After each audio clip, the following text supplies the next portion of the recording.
So the next speaker is Tomas Lamanauskas, who's the Deputy Secretary General at International Telecommunication Union, ITU, also known as the United Nations Specialized Agency for Information and Communications Technology, where he is heads the Corporate Strategy Division. So the Deputy Secretary General will today be talking about the digital transformation for climate action and economic resilience, building a resilient global economy with ICTs. That's the correct title, isn't it? Good.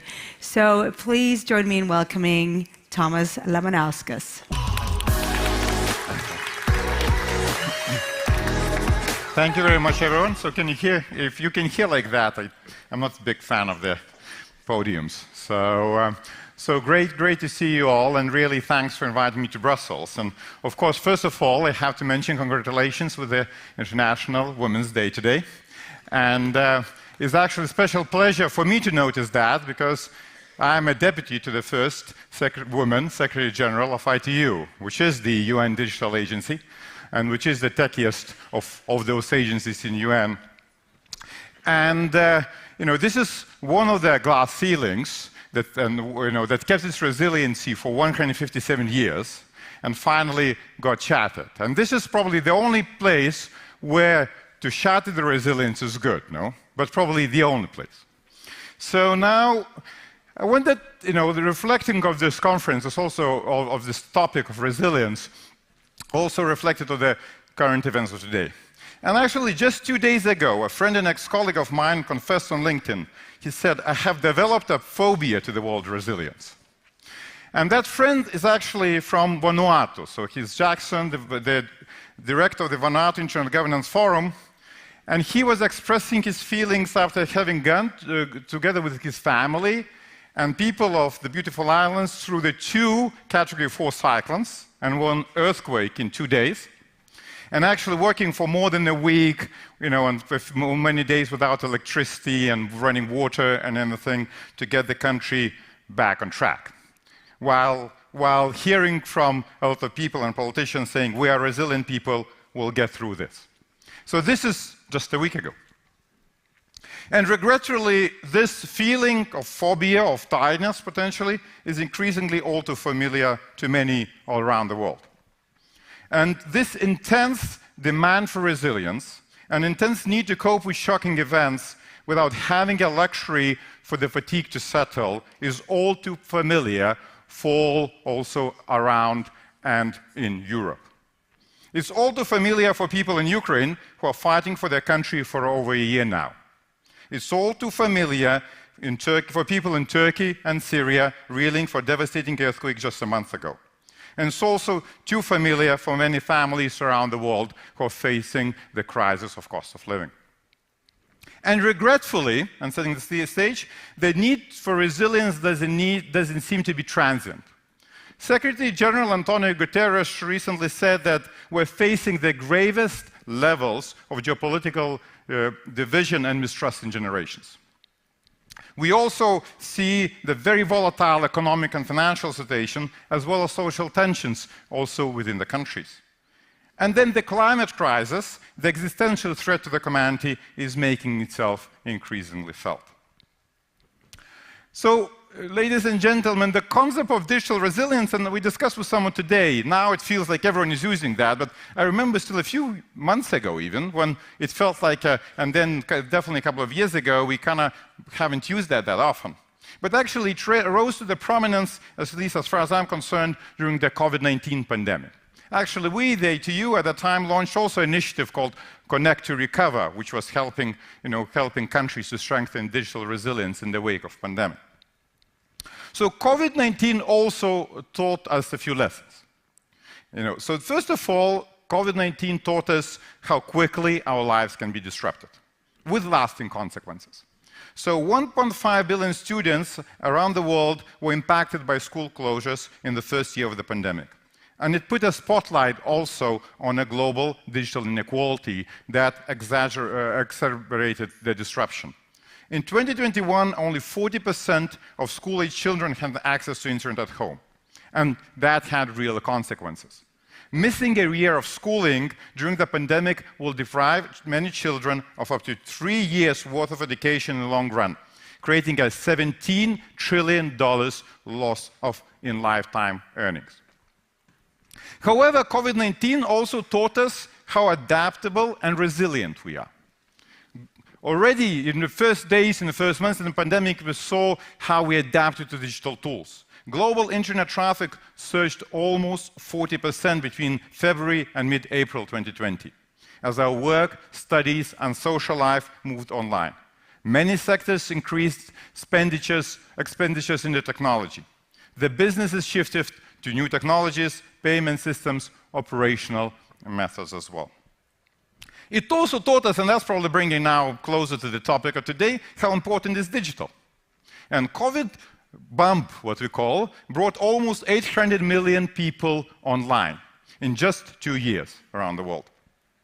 And also, studies have demonstrated, both during the COVID and after, that countries with better broadband infrastructure were able to mitigate a significant part of the negative economic impact. So COVID-19 taught us some lessons, but now it feels like a distant past, no? I don't see anyone with the masks in this room, no? I was just flying from Geneva this morning. I think one person on the flight had a mask on, so it's all now feels like increasingly like surreal past memories, and it increasingly feels that that was the life that we lived for a couple of years, actually. However, it's also, I think it's important to remember, it's also still with us here. However, it's also important to remember that those lessons for building, that these are the lessons that we can learn from for building digitally resilient future as well. And learning from the lessons, I feel there are some principles we can look forward to. First of all, what we need to do to build that future. First of all, we need to ensure that the power of digital reaches everyone, including 2.7 billion still offline. This is our raison d'etre as ITU, as the UN organization, and we do that through our work on coordinating the radio spectrum use and the satellite orbits, through our work on developing digital standards, as well as helping all countries to bring broadband connectivity and digital services to all. I'm also very proud of our work with partners such as UNICEF through the GIGA initiative, which aims to connect every school to the internet and every student as well. And so far has connected more than 2 million students in more than 5,500 schools around the world. Second principle, maybe looking forward, what we could learn from, is that we need to invest in preparedness.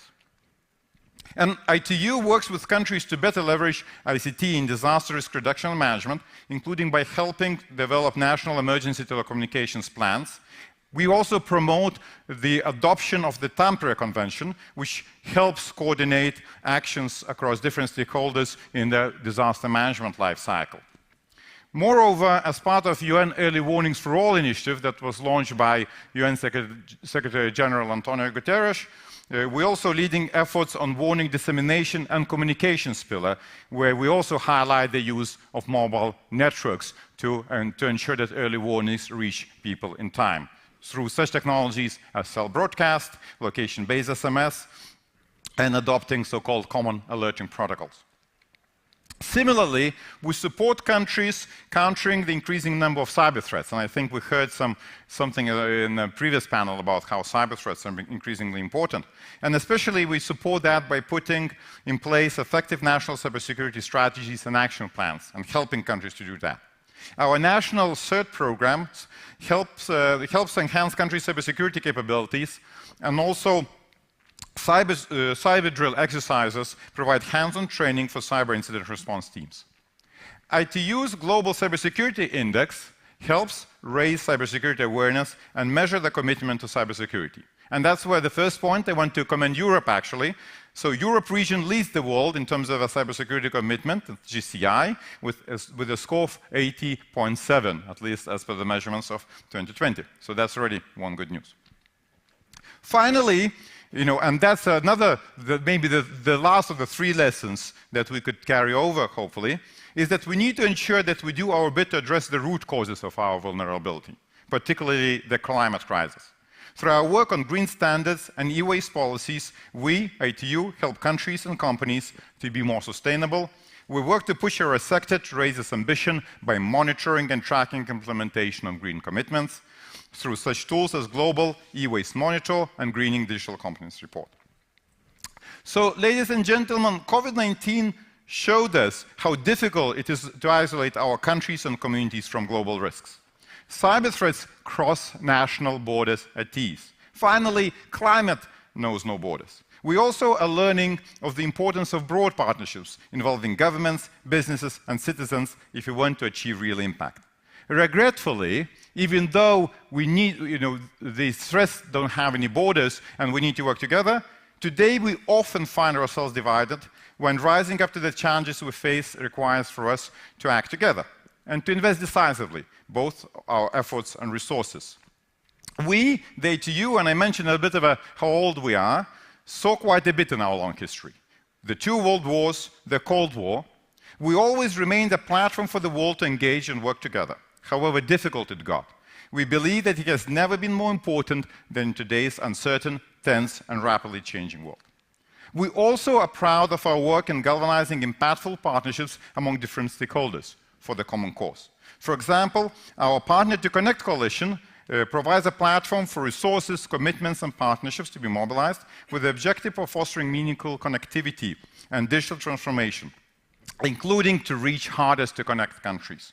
Today, the coalition has mobilized around 600 pledges from 280 entities around the world, totaling nearly $30 billion in value. They address such areas as infrastructure, cybersecurity, digital skills, inclusion, socioeconomic transformation. Finally, as I'm finishing up, I want to commend Europe as well. And I think here most of you represent Europe. So first of all, for the appreciation that Europe cannot isolate itself from the turbulence and dangers of the world. Almost 20% of Partner to Connect pledges come from European stakeholders. And of course, such flagship initiative as the Global Gateway is a stark testament to Europe's global commitment to global solidarity. So thank you very much. We remain committed to the digital resiliency for all, as much as to bring the power of digital to all as well. And let's work together to make this a reality. Thanks again for this opportunity. Thank you.